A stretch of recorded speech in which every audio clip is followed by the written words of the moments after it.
सज्जनों, मैं एडवोकेट अजब सिंह सैनी, संचालक महाराजा सूरसेन इंटर कॉलेज मकपुरी नाथपुरी मुरादाबाद आपसे पुनः मुखातिब हूँ। सज्जनों, एक समय था जब हमारे बच्चे परंपरागत शिक्षा को हासिल करके और बड़े ही ऊर्जावान व्यक्ति के रूप में निकलते थे और शिक्षा, ज्ञान, संस्कार सभी से परिपूर्ण होते थे। लेकिन आज बदले हुए परिवेश में जिस प्रकार से बच्चों के ऊपर पढ़ाई का बोझ आ गया है, तो ऐसे परिवेश में यह हम लोगों की जिम्मेदारी बन जाती है कि हम जो हैं अपने बच्चों को एक अच्छा माहौल पढ़ाई के लिए दे सकें, जिससे कि वो आगे उन्हें किसी प्रकार की दिक्कत ना आए। मेरा ये मानना है कि कई गार्जियंस बच्चों को दूसरे बच्चे को देख करके वहाँ पर प्रवेश करा देते हैं, दूसरे बच्चों के अनुरूप ही उसे विषय का चयन करा देते हैं, दूसरे बच्चों के हिसाब से ही उसको जो है और सुख सुविधाएं को उपलब्ध कराते हैं। मेरा सभी गार्जियन से ये कहना है कि यदि बच्चे की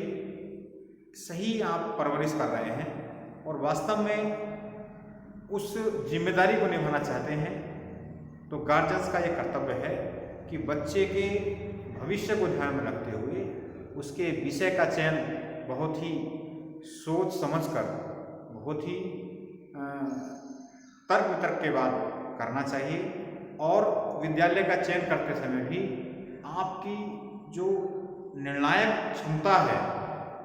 जो आपका निर्णय लेने की आपके अंदर ईश्वर ने शक्ति दी है, उसका बड़ा महत्व है। आप उस विद्यालय का चयन करें जहाँ पर आपके बच्चे को अच्छा गाइडेंस प्राप्त हो सके, वहाँ विद्यालय में कार्यरत समस्त शिक्षकगण विषय के विशेषज्ञ हों, अपने विषय पर उनकी पकड़ हो, बच्चे और बच्चों के साथ साथ उनके गार्जियंस भी उनसे संतुष्ट हों और उस विषय की जिसमें वो पढ़ाई करा रहे हैं उसकी विशेषज्ञता रखते हैं। मेरा ये भी मानना है कि केवल हमें विद्यालय का चयन करते समय अपनी मामूली सुख सुविधाओं का ध्यान न रख के कि कौन सा विद्यालय हमारे घर के करीब पड़ता है, या कौन से विद्यालय में हमारे संबंध बढ़िया हैं, या कौन से विद्यालय में हमारा ज़्यादा प्रभाव है।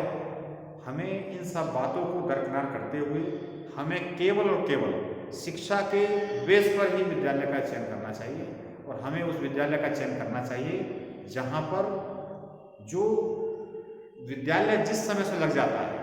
तो प्रत्येक कक्षा में उसके घंटे बच्चे से आप मान लीजिएगा आप पढ़े लिखे नहीं हैं या फिर कम पढ़े लिखे हैं, तो आप बच्चे से ये पूछें कि बेटा आज तुम क्लास गए, स्कूल गए, वहाँ पर गुरुजी पढ़ाने के लिए आए? अरे हाँ। उसके बाद में उससे ये पूछें कि पहले घंटे में कौन आए, उन्होंने क्या पढ़ाया, दूसरे घंटे में कौन आए, उन्होंने क्या पढ़ाया, और तीसरे घंटे में कौन आए, उन्होंने क्या पढ़ाया। उस प्रकार से प्रत्येक विद्यालय में 8, 5 और 3 8 घंटे लगाए जाते हैं। उन 8 घंटे में आपके पास में अध्यापक आए और उन्होंने क्या पढ़ाया और आपने क्या सीखा। इस तरह की जानकारी, छोटी छोटी जानकारी आप अपने बच्चों से आप हासिल करें। और उसके बाद में यदि कहीं आप देखते हैं कि हाँ कहीं कुछ लापरवाही बरती गई है, तो उसकी विद्यालय से में जाकर के जो वहाँ की प्रशासनिक व्यवस्था है वहाँ जाकर के आप कंप्लेन करें, उस बात को बताएं, और एक जिम्मेदार गार्जियंस के रूप में आप अपने आप को जो है प्रस्तुत करें। मेरा आप लोगों से ये भी अनुरोध है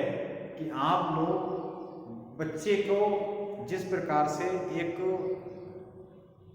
छोटा पौधा बिना माली के इधर उधर जो है उसकी शाखाएं फूट जाती हैं और उसकी सारी एनर्जी वेस्ट हो जाती है, उसी प्रकार से बिना अच्छे गुरु के, अच्छे शिक्षक गण के और बिना एक अच्छे और जिम्मेदार गार्जियंस के वो बच्चा भी, उसकी एनर्जी सब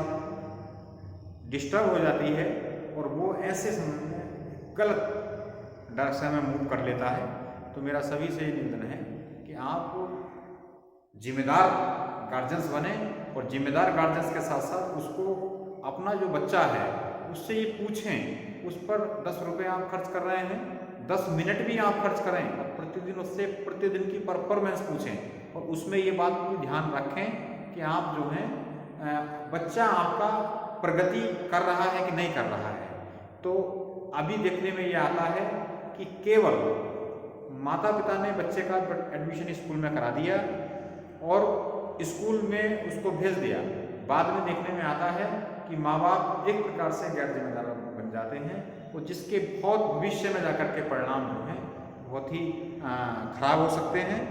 और ये बात मैं आप लोगों से चाहता हूँ कि एक हम लोगों को एक इस सुंदर और एक ऊर्जावान समाज की स्थापना करने के लिए सभी गार्जियंस को, सभी माता पिता को, गुरुजनों को और साथ ही साथ शिक्षकों को भी